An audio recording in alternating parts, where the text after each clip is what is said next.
Last time I showed you my bubble gums and my newspaper clippings from Star Wars. Of course, just like any nerdy kid in the 90s, I also collected the action figures. I never had the vintage action figures from the 70s. Too bad, I could have retired by now if I had some Luke Skywalkers or Han Solos mint on card. What is it, like 10k per figure? I only had the 90s figures, which they called POTF2, Power of the Force 2. In Europe, it was never Power of the Force, it was just Star Wars. Of course, I begged my parents, my family, my folks, my friends for every birthday, for every Christmas. So I think in the end, I got like 100 figures. And I kept 99% on card because I heard from certain older nerdy guys that you had to keep them on card to increase their value or to keep their value. Of course, Power of the Force 2 never increased in value because by then people were aware of the mint on card market. So people just bought them to hoard them, and in return they never saw a value increase. So we'll never be able to retire with our 1995 Luke Skywalker. I think I sold off most of my figures. I even opened a few of those. I even opened like half of them in the mid 2000s, just as a 21-year-old or a 22-year-old. I just said, F-word it, I'm just gonna open them and I'm gonna put them on my display closet or cabinet. It's much more fun that way. Even the president of the Belgian Star Wars fan club, Tim Veekhoven, he agrees. He says figures are to display, figures are to play with. You don't need to keep them sealed. He has, of course, a few sealed vintage ones, so he'll be able to retire. Anyway, I sold most of them. I think I kept like 10 or 15 figures. So let's take a look at the only figures I did keep after all those years. The infamous He-Man Luke Skywalker. I couldn't get rid of this one. It's super ugly. I wonder, did Mark Hamill ever sue Kenner or Hasbro? It's just, he doesn't, it's not even a hint of Mark Hamill. I think my kid could do a better job sculpting Mark Hamill in clay. What is this? What's this? But it's one of the very first 5 I ever got. I couldn't get rid of it. It's too corny, it's too cheesy, it's so, what's the word? Emblematic? Is that a word? It's so ingrained in my childhood, in my 13-year-old fresh of seeing Star Wars for the first time. Yeah. Here's the Luke Skywalker X-Wing. I remember I got this in fun. The price is still attached. 275 Belgian francs, which is €7. And they were discounted at a certain point in time. They were discounted to 50. Yes, you got that right. 50 Belgian francs. That's €1.25. The best bargain I ever saw. So they were clearing stock, not even old stock because they were current, they were contemporary stock at the time. No idea what fun ever thought clearing stock at 50 Belgian francs a piece. So of course I had to pick it up. And I also, it's still the ugly Mark Hamill, but I like Luke Skywalker as an X-Wing pilot. The Weak Y Skiff Guard. I'll never get rid of this one. This is from the friend I mentioned in the previous video, Willem, the one I always saw the prequels with in the theater. He went to the United States he went to the States in 2000, so still when we were huge fans, and he found a comic book store that was doing discounts, so he picked up a lot of crap for me and for him. Yeah, very, very nice. I also love the Force is with you in all the vehicles, and you were always salivating. What could we get? I remember I had the Hot Soldier, I had Han Solo in Endor, I had Greedo. I never had the AT-ST or the Tusken Raider. My favorite Star Wars character of all time, Sio Bibble. It's become sort of a running gag, but I just love the Oliver Ford Davis's delivery.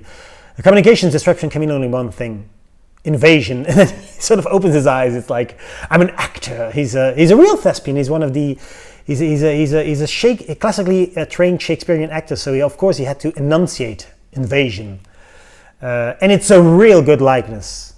A really good likeness. Check this. By this time in 2000, they knew how to make an actor's likeness or how to recreate an actor's license. Very good. This was a €10 pickup. quite recent, let's say 10 years ago on the Facts convention, because I always wanted it. It was a little expensive back in the day. I think this was like a 25 euro figure, but when I found it for 10, I could not leave it there. Invasion. The Dutch toy store chain, the Sean Connery, the Dutch toy store chain Bart Smit, also they've gone under in recent years. They're no longer around. They also had a very great deal for, what was it? I think in 98, the summer of 98, they had American figures, yes, American figures in Bart Smit. And they had them for 165, well, €4 or $4 for American figures. Back then we were very excited to get American figures in Belgium. So yeah, a no-brainer. Me and Willem, we bought at least 10. And the funny thing was, or the great thing was, that every Bart Smit, you had like 20 or 30 stores in Belgium and a lot more in the Netherlands. They all had different figures. So if you went to another Bart Smit, you could get other figures. It wasn't just a five or four, six same ones. They were all, every store had different stock. So yeah, a €4 figure, great stuff. And I always love the freeze frames.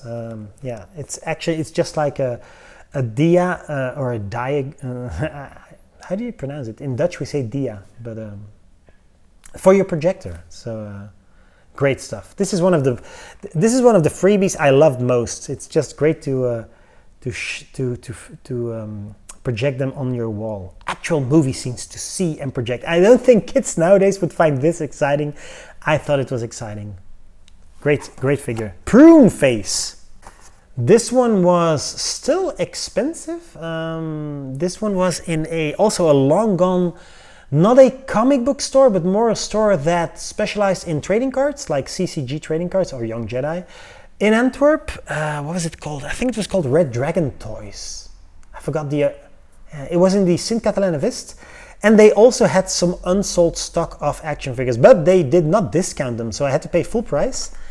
650 Belgian francs or 16.11 euro. Yeah, they already adjusted the price to euro.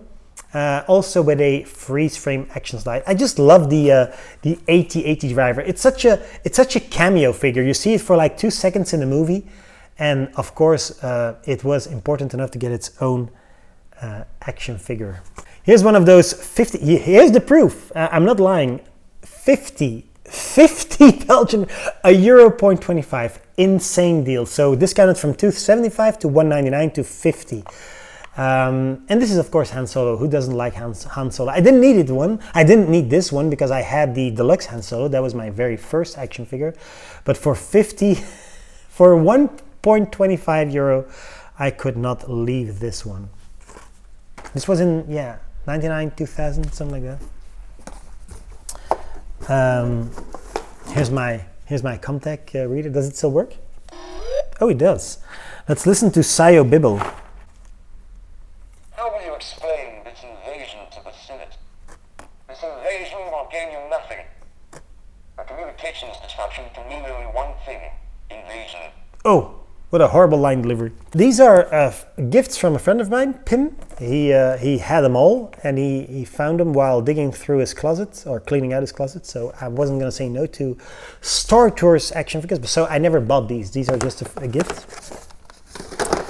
And then last week, I bought my first Star Wars action figure in forever.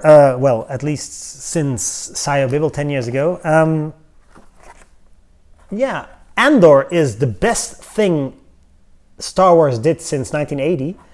And it was just a $3.99 figure in the Dutch chain of Kruidvat. So yeah, I could not pass up a gorgeous K2SO for just $4. This is I think this is below like I think normal toy stores have to pay at least $4 or $5 to just purchase them in bulk and to sell through them at 15 or I don't know 12. $4 is really cheap, so I wasn't gonna. I had to pick it up, even though I no longer collect Star Wars action figures. And that concludes my action figure collection, but there is a second part forthcoming, because I know for sure that I still have the 2 Ewoks on card, and I think at least I do own the Emperor, also from America. So somewhere in my parents' basement or cellar, there's bound to be another box of Star Wars action figures. So this is just part 1 of my very, very, very small, I sold off 90%, but I kept 10% Star Wars action figure collection. Until we meet again, may the Force be with you.